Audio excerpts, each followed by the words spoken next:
Hey everyone, welcome back to the Givingtown podcast. I'm your host, Danielle Roberts, and before we get started, I want to share something that I haven't really mentioned much before. So our team, the Joyful Roberts Group, we send out a newsletter twice each month with the latest episode from the Givingtown podcast, videos from our Living in Newburgh YouTube channel, along with other helpful content for homeowners, investors, and seniors. So I added a link in the show notes so you can subscribe there. All right, so April, if you're not aware, is National Child Abuse Prevention Month. And in this episode, I'll be talking to Russell Mark, who is the president and CEO of Juliette's House, which is Yamhill County's Child Abuse Intervention Center.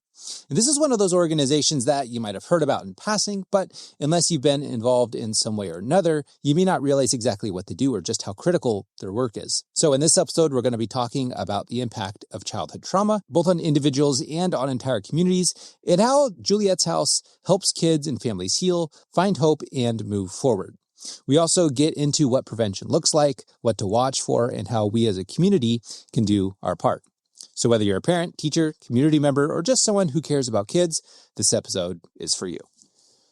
Russell, thank you so much for joining me today. It's great to finally have you on the podcast. Well, I really appreciate the opportunity to talk about Juliette's House and National Child Abuse Prevention Month that's going on in April. So thanks for having me on. Absolutely. Now, I thought I saw somewhere last year, Child Abuse Prevention Month was in March. Is that? No, it's always in April. Okay. Always April. Makes sense. So I don't know. I think I was misinformed last year, but no. I want to say before we get started, I just appreciate you and your team and everything you guys do. For those of who didn't listen to the intro, so Juliette's House. I know you'll describe a little bit what you do, and we'll kind of get into all of it. But the child abuse prevention. And even when child abuse happens, like someone has to be the boots on the ground to do the hard work of taking care of our children. And I know it's a very difficult job emotionally, I'm sure. I don't know all that goes into that, but you're in it because you have a heart. And when you have a heart, those kind of things can be very difficult. So I just want to say thank you to you, Bill Lindeman, who I've gotten to know as well, and a lot of the other people on your team that make this all possible. It takes a special kind of human to do what you guys do. So, well, thank you very much. I really appreciate that, Daniel, because it's an incredibly difficult job, talking about child abuse and hearing the children tell their stories and listening to the families.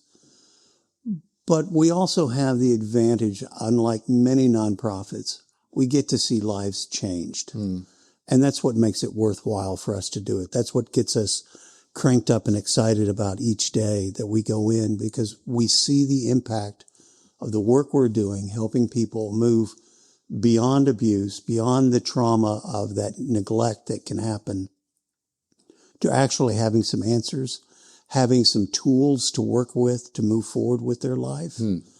Because we know that if these things are not dealt with early on or prevented altogether, that they lead to all kinds of problems in community and obviously in the individual's lives. These are the kids that if they're in school, and it's a big if, then they're the ones who are acting out. They're the ones who are under the table. They're the ones who end up with substance abuse problems, unwanted pregnancies.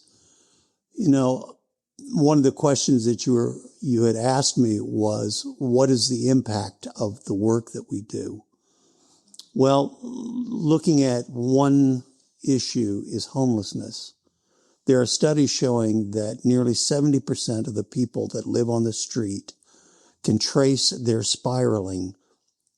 downward spiraling, back to child abuse that was never treated. Yeah. Well, that's an appalling figure. Nearly 70%. And in some individuals, it's much higher. The adverse childhood experiences, or ACEs as they're known, really give us a very good snapshot into the lives of these people. So if we can prevent child abuse or intervene early and get treatment, think about the numbers of people that we can reduce living on the streets. That's Absolutely. huge. Think of the numbers of suicides we can prevent. These are critical issues that until you get into it, you don't realize that it can be traced back to child abuse. There's a wonderful book that I happened to hear when it came out on the market called Sometimes Miracles Happen. And it's written by Dr. Elizabeth Ford, who was head of psychiatry at Rikers Island in New York, the big prison system that they've got there. She worked with the worst case of criminals, rapists, murderers, that whole group of people. And she had just retired, and she wrote this book. And in the process of being interviewed about the book and some of her stories and experiences working with these criminals who were clearly looking for help psychologically, the interviewer asked her, said, Dr. Ford, is there one single thread that you can link all of your clients to? And she, without missing a beat, she said, absolutely. Every one of the clients I was dealing with, these horrible criminals that had done horrible things with their lives, every one of them was severely abused as a child. And there was no adult to intervene. There was no treatment offered to them. And so they started down that path. That trauma of that childhood started them down a very negative pathway that they never were able to recover from. And they spiraled out, and finally they crossed the line and were into criminal behavior. Yeah. And I think that really shows the need for what you guys do and the whole collection of child abuse intervention centers around the nation. But specifically with Juliette's house, because I think a lot of people have heard the name, and there's also a lot of names of organizations that have the word house in them. And sometimes people can get them confused. Like there's Henderson House. Absolutely. Absolutely. People think that we actually house children. Mm-hmm. We don't. They're with us for a few hours at a time. And then if they go into our therapy program, they're in there every week working with our therapists. Yeah. So share a little bit for someone who, say they just moved to the area and they said, oh, I heard this name, Juliette's house. What is Juliette's house? We are what we call ourselves a child abuse intervention center. Legally, we are termed a children's advocacy center. That's the term that all the centers across the country use. There are 24 centers like Juliette's house in Oregon. Some are really, really big operations. For instance, up in Portland, CARES Northwest, our sister organization, is attached to a hospital. We're kind of a medium size because of the size of our county that we serve, which is our primary service area, is Yamhill County. And then there's some that are very small, that are maybe one or two staff members, 3 staff members, and some volunteers. And those are our most rural communities.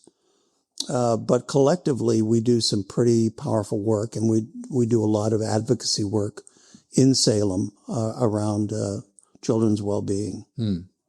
But our primary focus is working with kids that have been exposed to abuse or neglect of some kind.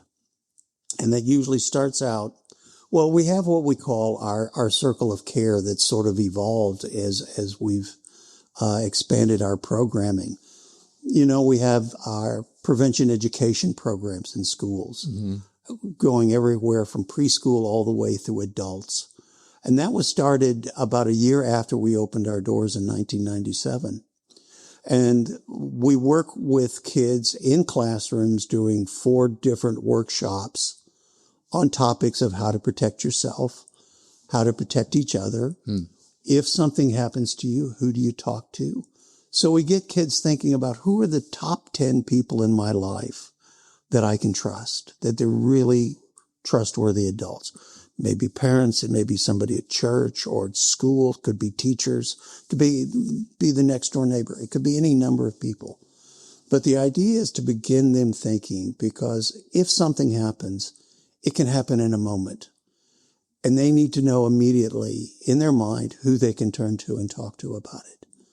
One of the biggest problems that we have is overcoming the stigma of child abuse and the shame of it. People blame themselves. Kids blame themselves.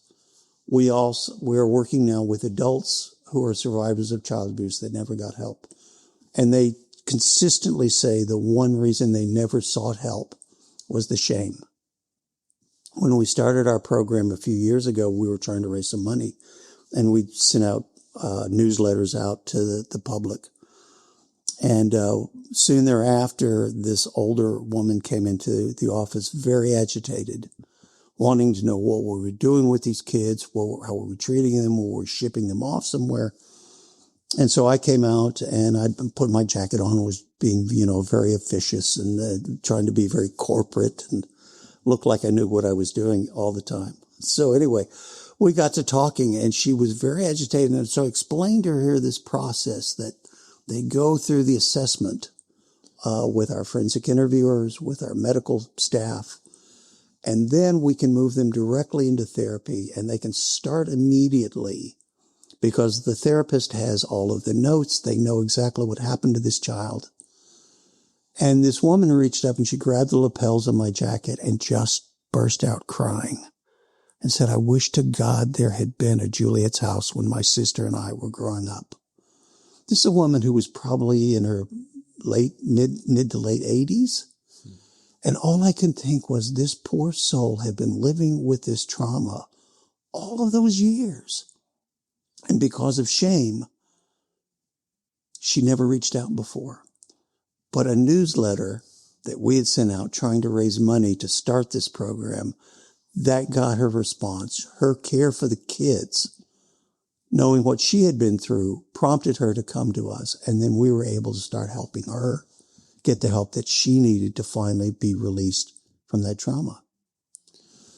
It's a very interesting process because through our education program, kids oftentimes will disclose something to a teacher, to a school counselor. Safe Kids is a great program that we run from kindergarten through fifth grade. We have a high school program, a middle school program, and a high school program. And then we have what's called Safer, Smarter Kids for preschools. We do a lot of work with Head Starts and so forth. And they're wonderful programs, and each year builds on the previous year. Out of that, many times a child will disclose that something's going on that scares them. They're being harmed. They don't understand something. That then triggers a hold response from, if it's school personnel or whomever it is that they disclose to. Then Child Protective Services or law enforcement is brought in to find out, did something actually happen? So they do what's called a field interview. The child then will tell them what happened. And the Child Protective Services or law enforcement will determine, I really think this needs to be referred to Juliette's house. We're the experts in the field about child abuse. The medical studies, the medical work that our medical providers use is a subset of pediatric medicine. It's a specialty within pediatric medicines. Our forensic interviewers are very highly trained to work with the child, not to pull answers out of them, but to help guide them to tell their story in their own words, in their own time. So the child is referred to us along with their caregiver, their primary caregiver, and that could be a biological mom or dad. It could be aunt, uncle, grandparents. It could be a foster family, because Child Protective Services' first job is to make sure the child is safe. And then, are they in a safe environment? And it's very rarely that Child Protective Services feels like they have to remove the child from that environment. And that's usually because there's not an immediate family member to put this child with, even temporarily. So the child comes to us. We do a forensic interview with them.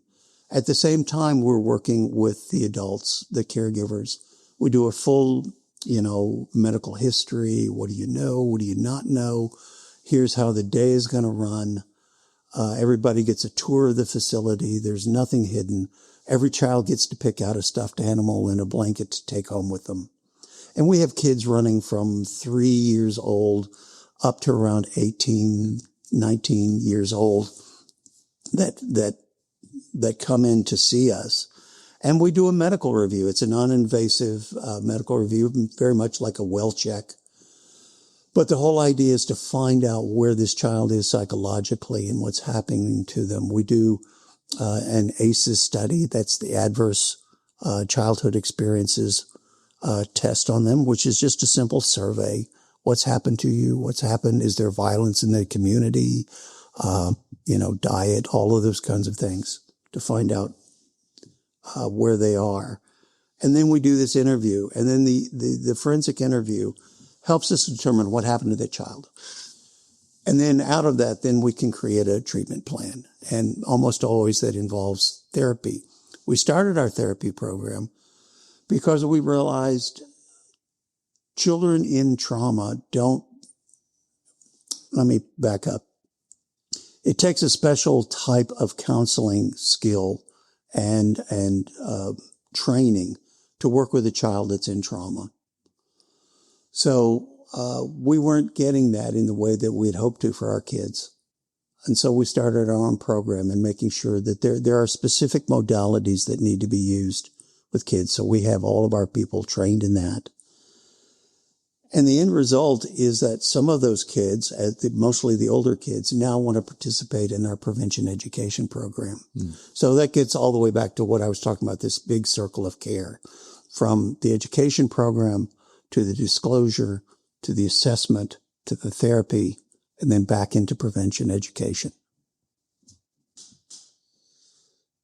There's a lot with that. I have several different ways my brain was going, but one of the things that I don't know what the stats are as far as how many abuse situations happen with a primary caregiver. And when that's involved, obviously it adds some complications in.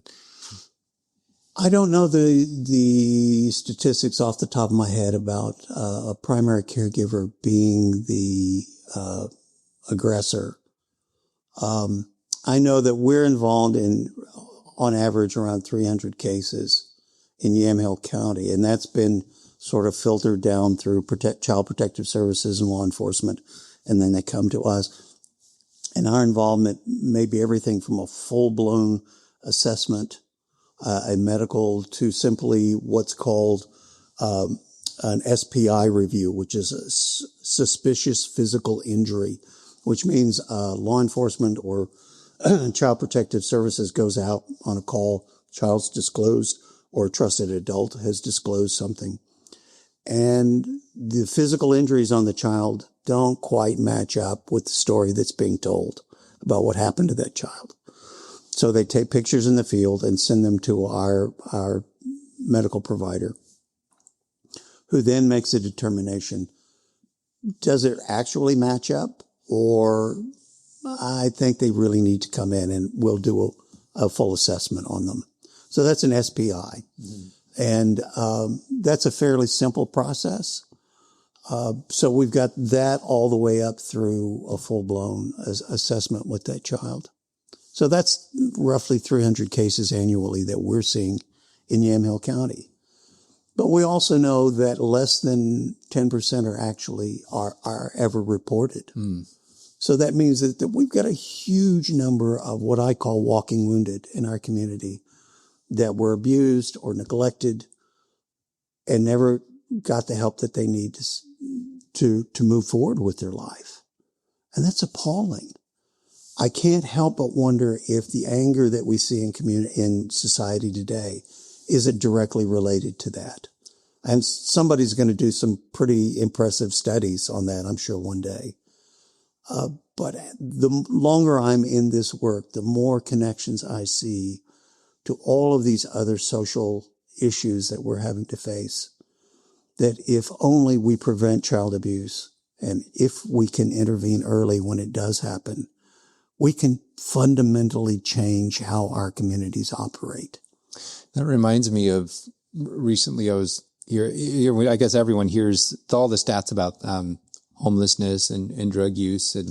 And while I definitely think it's important to limit the amount of drugs in a community as much as possible and have affordable housing, one of the things I wish is that there was more work into, well, why is this happening in the first place? Right. For example, just because drugs are somewhere and available doesn't mean that someone's going to take them. Now, the harder they are to get, the less likely it is that someone will be taking fentanyl, for example. But at the same time, well, what's going on in a child's life to make them want to start doing that, or any adult's life? And it makes me think of these ACEs of, I don't hear this talked about often enough, is that, okay, what's actually happening in our society that's leading to this, and going through and trying to patch everything and saying, oh, well, it's because there's too much drugs coming in, or it's all this. Like, yes, those things are important, but as a society, can we actually address the hard questions of what's causing these things? And then how do we do that? And even with child abuse, like, what are the things that cause this, other than, I know a huge part of it is if you were abused as a child and never were treated, you're much more likely, right? Actually, that's not entirely true. Oh, really? Okay. Right. Most people, particularly with any sort of mental disorder of any kind, whether it's trauma-induced or something else, or biologically, they're at a higher risk of harm to themselves than they are to other people. So the idea that because somebody was abused as a child means that they're much more likely to become an abuser, that's not necessarily true. The statistics are not showing that out. But we know that there are things like poverty can be a trigger for abuse. We know that stresses of all kinds, economic stresses. Right now we're going through this very odd time economically in our country. And as we talk among colleagues, it's like we fully expect to see an increase because people don't necessarily have the skill sets to deal with the stress in their life, to deal in a healthy manner with the stresses in their life. They're not into gardening or running or whatever it may be that releases the endorphins and the stresses in our life. And so they act out.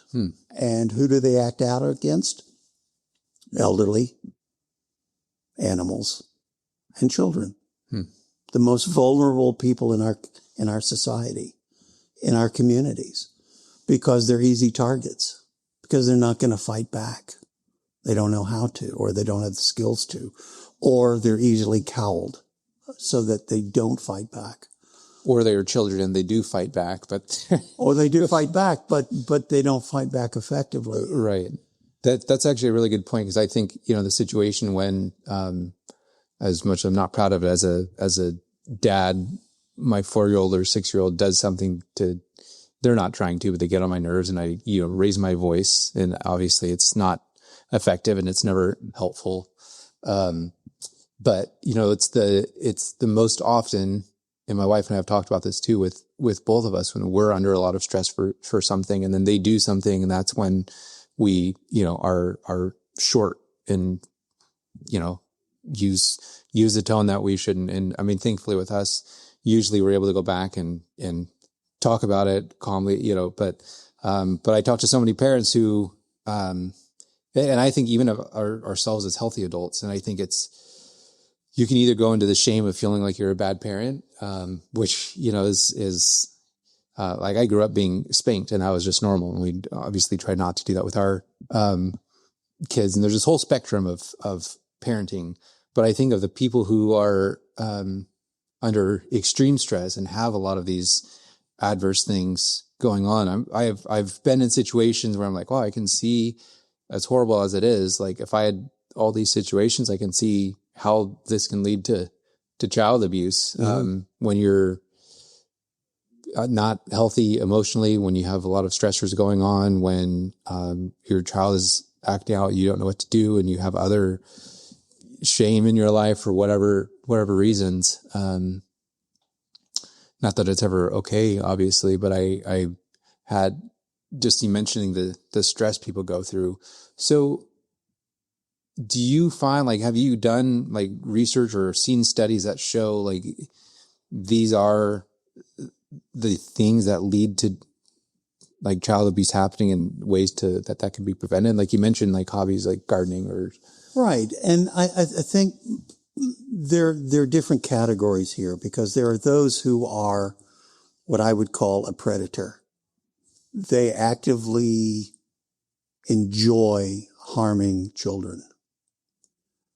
That's the worst of the worst. And thank God there are just not a whole lot of people like that we know of, because we only know of those that have actually been caught and convicted.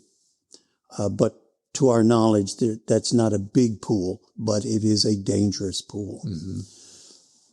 You're talking about parenting, and one of the things that we see consistently is many of the families that come to us, their child has been abused by somebody else outside of the family, or maybe a sibling, or it could be any number of people. These parents didn't necessarily come from a good home. They didn't have good parenting models in that regard. So one of the things we want to do is help them parent. Maybe it's a case where a parent under stress snaps and maybe slaps the child. Well, in our community, fortunately, we have law enforcement and a DA's office that's very well educated that says, look, this is not a case where we want to prosecute them. We want a hearing, we want an understanding, and we want to get that parent help. We want to help them get the skills that they have to release their stress in a healthy way and not hit the child or hit their spouse or do anything that is criminal in nature. But so the idea that everybody falls in the same category is not the same. And they're all, just as you can imagine, there are all kinds of different abuse and traumas. And what rises to the level of trauma is what that individual is feeling and experiencing after this event. So you could say, well, gee, I got beaten up by my brothers growing up and I'm not traumatized. Well, you handle it differently. Something in your life helped you not fall into that trauma that you're constantly reliving those stressors, because that just adds to your own anxiety.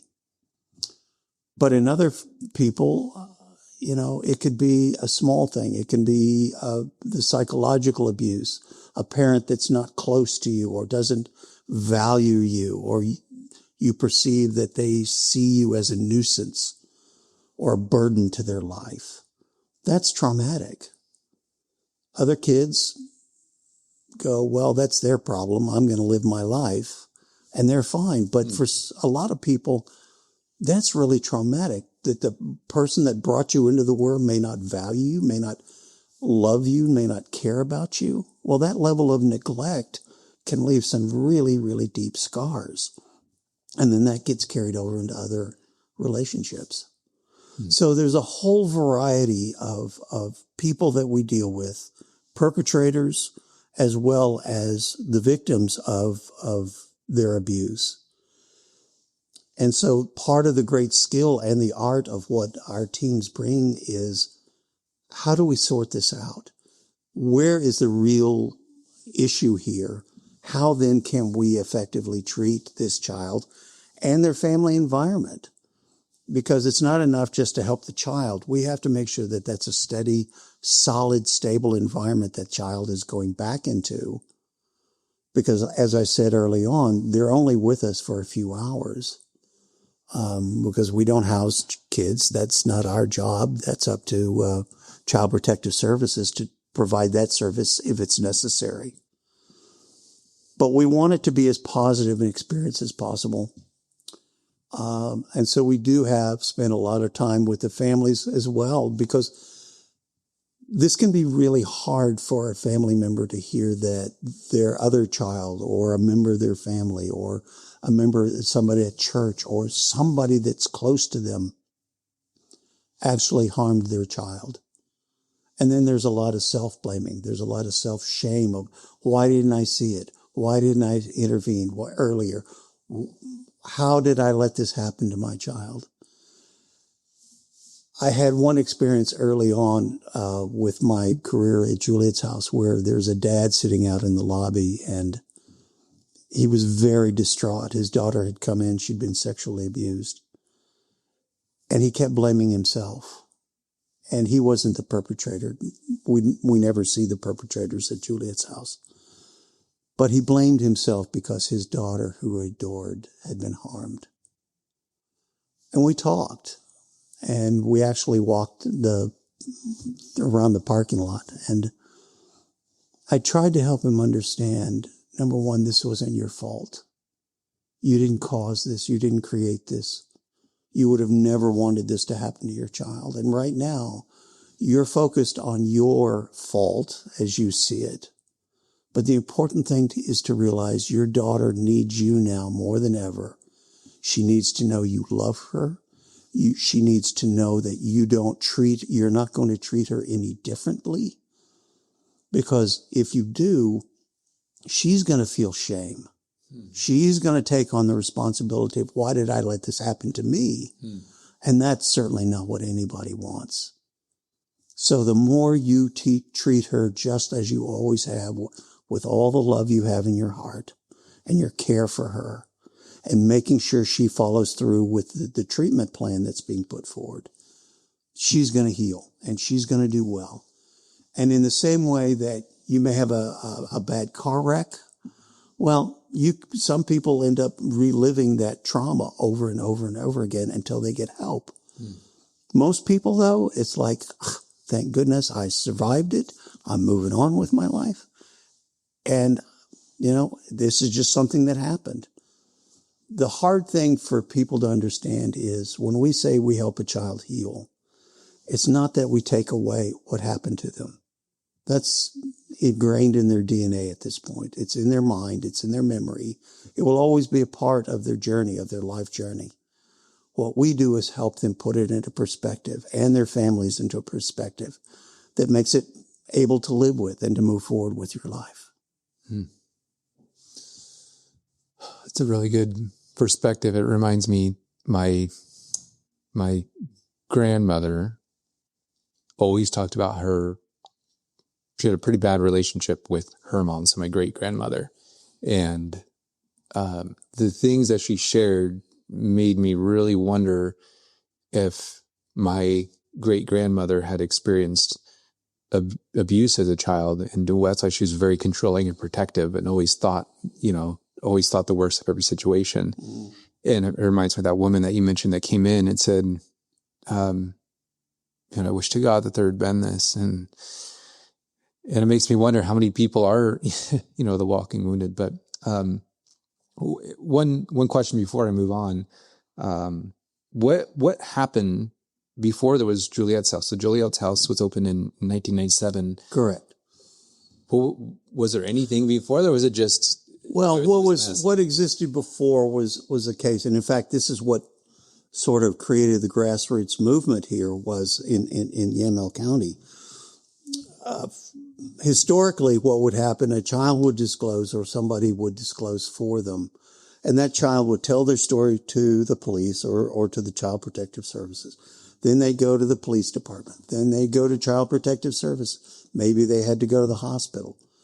All the while having to retell their story over and over again to a whole new group of strangers. And they just were in a constant state of trauma. Back in the late 70s, there was a movement begun where these centers were created so that the child discloses in a field interview, just as this is what happened to me. They determine, do they need to go to this center? And at that center then, instead of the child going to all of these other places, all of those other places come together at, in our case, Juliette's house. So we'll have law enforcement there. We'll have a caseworker from Child Protective Services. We'll have our team there. And the child only has to disclose the whole story one time. We capture it on video. We also do the medical review with them. So what happened in the mid-90s, early 90s, were school counselors were talking with Child Protective Service workers and other people and business leaders, and an amazing group of people came together and said, we've got to create one of these centers because it's not fair to our children. We see the trauma that they're going through. And so they formed a loose organizing committee. And about that same time, Paul and Juliette Barber, who were very successful in the timber industry, came to their attorney and said, look, our children are grown. We've been very successful.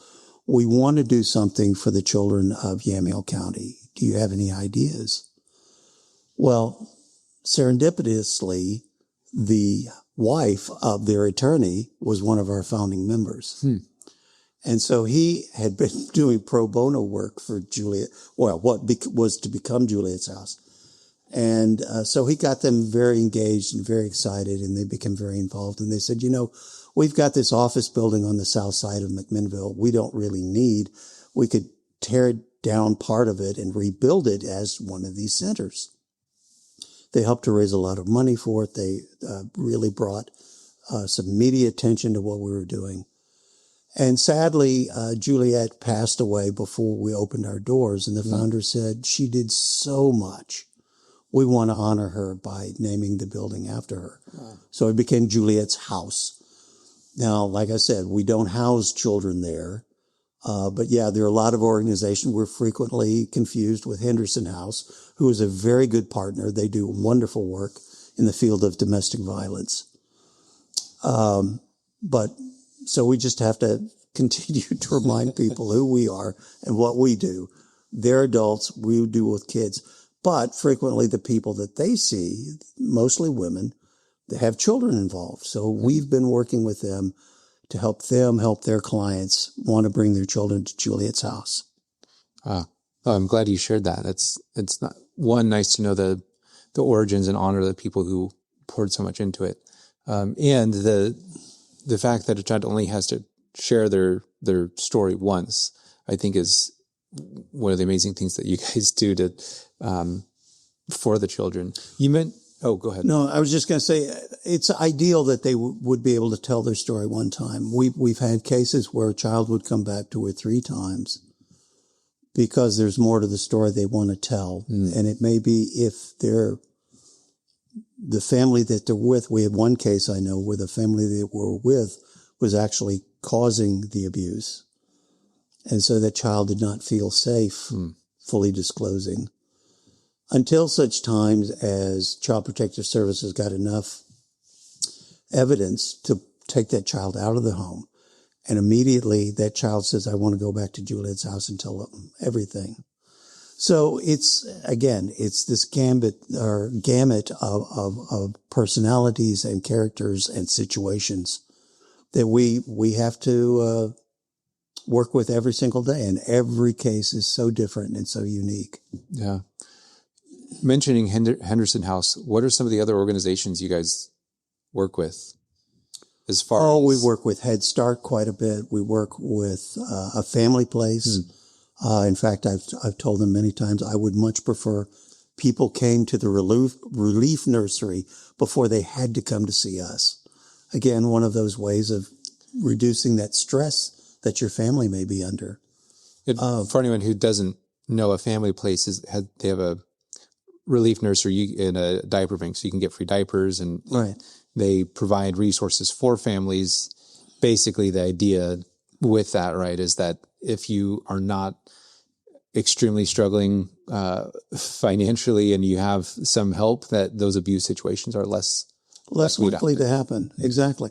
And frequently, I mean, we saw this during COVID, that isolation really can play havoc in family dynamics. And unfortunately, we saw situations one after another where a child was actually isolated with their abuser and they had nobody to turn to. So that's why we saw a big drop off in referrals during that time period when kids were not in school, or at least not physically in school. And then as soon as they were back physically in school, we saw a big upturn in those referrals. So isolation could be a big determinant of what happens. And frequently we see a lot of stuff happening in extreme rural communities as well. You shared several of the ways that you guys prevent abuse within or kind of the programs that you have where you partner with Head Start, what are ways that members of the community can either get involved and become someone who's, maybe it's a training or maybe it's just things to be aware of, that resources that you guys have to be able to look out for some of these things? Our website is probably the best place, single best place to look for resources. We carry a pretty vibrant library there of articles that people can draw from. We do provide trainings regularly. We go out into the community. It's not something that necessarily takes place at Juliette's house. So let's say a business wants to get their staff trained. We'll come and we'll do that training. We'll do it. We work closely with a lot of churches in the community. And then we have open ones that anybody who wants to can come and participate. The single biggest thing, I think, is just awareness. It's easy to look around and to see kids playing or something, and we don't think a whole lot of it. What I want people to do is to stop, if you're seeing kids in a park playing, are there adults around? Or is there somebody supervising that? Are they on their own? What's happening? What's happening at my church or at my school? Are there policies and procedures to protect children? Do we do background checks, for instance, on Sunday school workers? It's amazing. I'm seminary trained. I'm a seminary graduate, and I can tell you there was not a single course that had anything about preventing child abuse or policies and procedures. Should you do background checks? In the state of Oregon, every minister, every person who is employed by a church or synagogue or whatever the faith community may be, is under law a mandatory reporter. Most people have no ideas that they're a mandatory reporter, which means if you see something or hear something, you have to report it. Who do you report it to? Well, that's part of the policies and procedures. There's a great 800 number here in the state of Oregon that you can call into and make a report. It may not go anywhere, but you've done your duty. And what happens is that's all part of the Child Protective Services program in the state of Oregon, is they will keep, if several people call in about an incident with a child, they keep all those files. There may not be enough to take action yet, but over time, if there's several people that call in, it can lead to a full-blown investigation of what's happening with that child. So there are a lot of ways that people can be involved. And right now, during April, Child Abuse Prevention Month, National Child Abuse Prevention Month, there are a lot of activities going on, and there's a big calendar there. And we're getting proclamations from communities. Meeting with the county commission on Thursday to get theirs. But we've got a big marble hunt going on around in communities, which is a lot of fun. It's very similar to the floats that you see down along the coast. Those fun things. These are about 2-inch wide, beautifully blown glass marbles that are being hidden around the county, and we put out all kinds of clues and hints as to where to look for it. That's fun. Yeah, and just all kinds of events. We're doing a lot through schools, obviously, and educating. Just building that awareness to think about the children, invest in children's lives. And if you're a coach or a music teacher or in some child-serving agency that you work with, you really need to get trained and understand what's going on in a child's life and watching these shifts in a child's behavior. That's why teachers are so valuable to us as frontline researchers, as it were. They see these kids every day. Yeah. They know if there's something seriously going on with that child or something is drastically changed in that child's life. And they're the ones that frequently are making reports. So it does indeed take a village. But if we protect our children and invest in their lives, we can see a much better outcome for our communities. And it's a much more thriving community, which is why I have always in my career involved the business community in the work that we do. And I've worked in a lot of different nonprofit healthcare fields, but children are really the priority in my life, in my perspective, because they're the foundation of our community. And if we can do it right with them, then we give them the opportunity and the chance to grow up and be healthy and live healthy lives. And that creates a more thriving and healthy community. Yeah. What are some ways that people can get involved or support Juliette's House? Well, financially is always a huge step and incredibly, greatly appreciated. And you can do that directly online or contact us directly. We're always looking for various types of volunteers. The end of this month, on the 25th, is our big annual auction. Some things you can bid on online. So go to our website, juliette'shouse.org, and or buy ticket. We still have some tickets left. We'd love to have people. We love the community to come out and support us in ways like that. We have other events. We've been involved in the parades for Alien Days and things like that. So just be supportive of us. Be a good ambassador of the work that we're doing. Tell people about us. And more importantly, know who we are so that if some child discloses to you, you know who to call. Would we call Juliette's House directly, or would that have to go through CPS first? If it's a disclosure of a child, or a child has made a disclosure, then you'll want to call Child Protective Services or law enforcement directly. Okay. And then they will reach out to you when appropriate. Yes. Okay. Well, Russell, I appreciate you sharing. One last question. What gives you hope for the future of our community?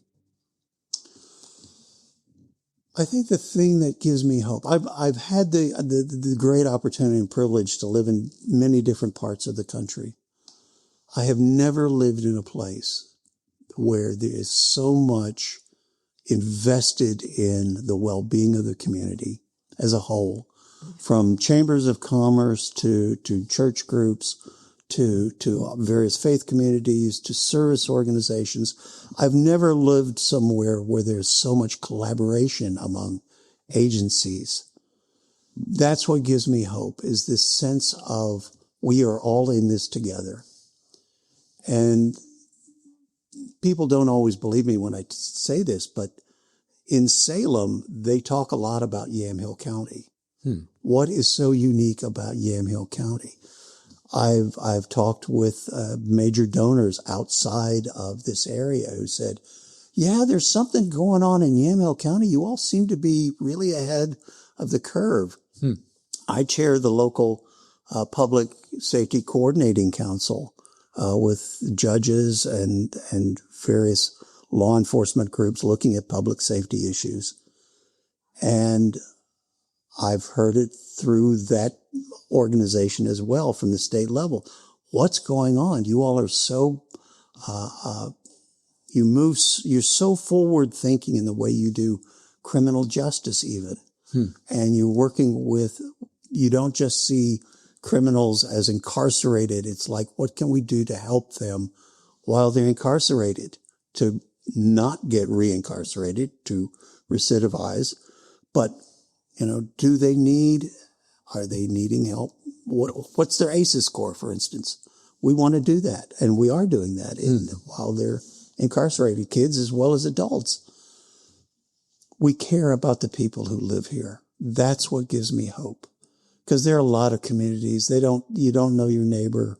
You don't care about your neighbor. That's not Yamhill County. That's not the community that we live in. This is a place that really cares. And that's what gives me hope. Thank you, Russell, so much. Thank you for all of you do, all that Juliette's House does. And as we, by the time this is released, get to the end of Child Abuse Prevention Month, or awareness. Is it Awareness or Prevention Month? Prevention Month. Hopefully we can continue that the rest of the year, but obviously there's a focus. I just appreciate you. Want to say that again, and look forward to getting this message out to Daniel, our thank community. you so much. I really appreciate being on your podcast.